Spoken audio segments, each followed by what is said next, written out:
Morning students, today we are going to study about chapter 2, the life process in living organism.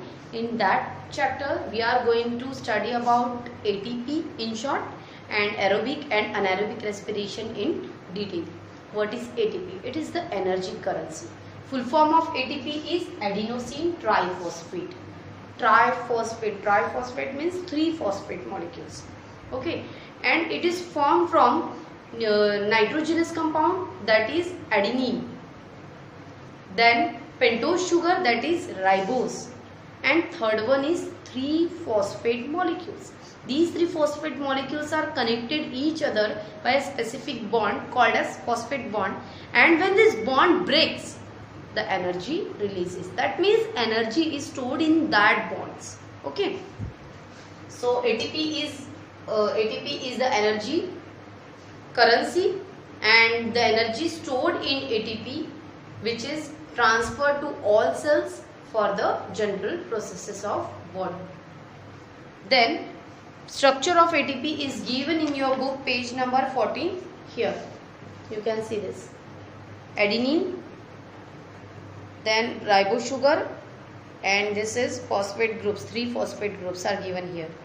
Okay, when these bonds break, the energy releases. Here it is given. 1 phosphate group is separated from the 2 and energy is releases. Okay, it is given here. So this is the short detail of ATP. Short detail, we can say that. Respiration takes place in presence of oxygen, and anaerobic respiration takes place. There is no need, it doesn't need oxygen. Okay, remember it. So in aerobic respiration, what happens? Carbohydrate.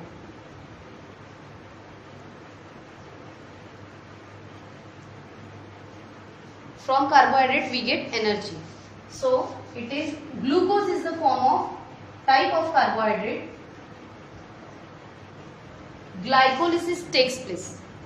Glycolysis takes place, that means breakdown of glucose takes place. Carbohydrate का breakdown हो जाएगा, मतलब glycolysis होगा. ठीक है, glycolysis. फिर क्या हुआ?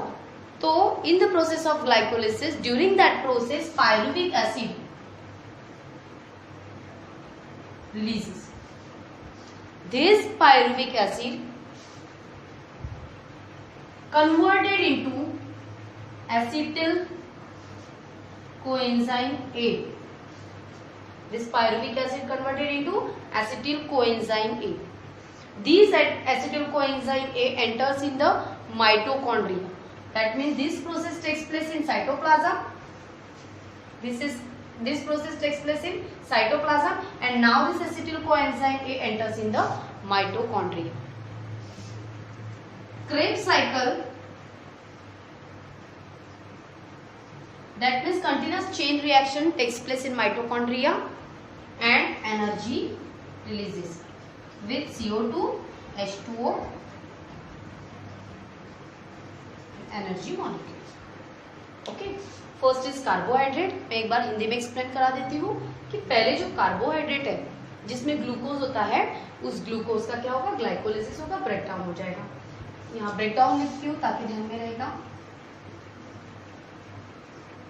फिर इस प्रोसेस के दौरान, ग्लाइकोलिसिस के प्रोसेस के दौरान पायरुविक एसिड रिलीज होगा. वो pyruvic acid acetyl coenzyme A में कन्वर्ट हो जाएगा, और ये एसिटिल कोएंजाइम ए जो है ये माइटोकॉन्ड्रिया में एंटर करेगा, और वहां पर क्रेब्स साइकिल में वो पार्टिसिपेट करने वाला है.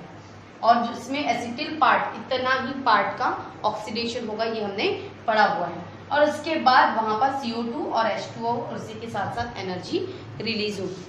In case absence of carbohydrate or the lack of, when there is lack of carbohydrate in our body, what happens? Proteins, and here lipids, okay, present in our body. Proteins and lipids present in our body, it converted in something acids. Proteins converted into amino acids,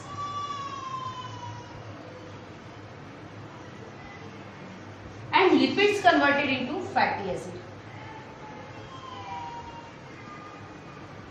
This fatty acid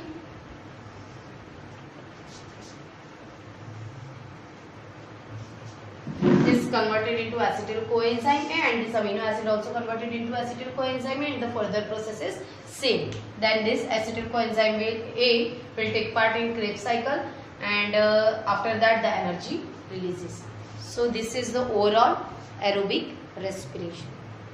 Now anaerobic respiration, the process of glycolysis is same as in aerobic respiration. That means first of all we must know the anaerobic respiration is also called fermentation.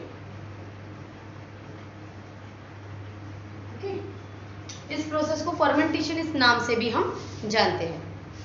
तो देखते हैं क्या होता है. सबसे पहले glucose का क्या होने वाला है? As we know that glycolysis, that means breakdown of glucose. जब ग्लाइकोलिसिस होता है ग्लूकोज ये 6 कार्बन कंपाउंड है.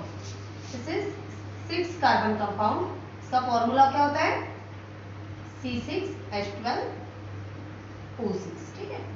अब C6H12O6 ये ग्लूकोज है, 6 कार्बन कंपाउंड है. इसका ग्लाइकोलिसिस होगा तो यहां बनेगा पायरुविक एसिड. ठीक है. अब पायरुविक एसिड बनेंगे तो कितने पायरुविक एसिड बनेंगे? 2 पायरुविक एसिड. यहां लिखती हूं मैं 2 पायरुविक एसिड, क्योंकि ये 3 कार्बन कंपाउंड है. 3 कार्बन, ये 6 कार्बन था, ये 3 कार्बन है, मतलब 3 कार्बन डबल हो जाएंगे, मतलब 2 पायरुविक एसिड आपको यहाँ मिलेगी. इसके आगे की प्रोसेस क्या है? तो यहाँ क्रेब्स साइकिल नहीं होने वाली है. एनारोबिक रेस्पिरेशन में नहीं होगी. हमने एरोबिक रेस्पिरेशन में पढ़ा था कि वहाँ क्रेब्स साइकिल में वो एसिटिल कोएंजाइम ए में बदलकर क्रेब्स साइकिल में पार्ट लेगा. लेकिन यहाँ ऐसा नहीं होने वाला है. यहाँ फर्मेंटेशन होने वाला है. फर्मेंटेशन में अलग अलग प्रोडक्ट्स बनेंगे, जैसे विटामिन बनेगा, और भी दिया है, एक विनेगर दिया है, कुछ अलग अलग प्रोडक्ट बनेंगे. तो प्रोडक्ट्स लिख देती हूँ, विनेगर, विटामिन, और ऐसा होगा बहुत सारे माइक्रो ऑर्गेनिज्म में. बहुत अलग अलग वैरायटी के हमारे पास माइक्रो ऑर्गेनिज्म है. तो यहाँ ये चीज हो सकती है. क्लियर? ये हमने मेन पार्ट पढ़ लिया है. हमारे बुक में जो दिया हुआ है, 10th स्टैंडर्ड की बुक में जो दिया है, उसका हमने सेंटर का पार्ट पढ़ा है. अभी ये हमारा एनारोबिक रेस्पिरेशन कंप्लीट नहीं हुआ. फिर क्या हुआ? तो देखते हैं कि इस ग्लूकोज का पायरुविक एसिड जो बदलता है, हम दूसरा फॉर्म दे रहे हैं.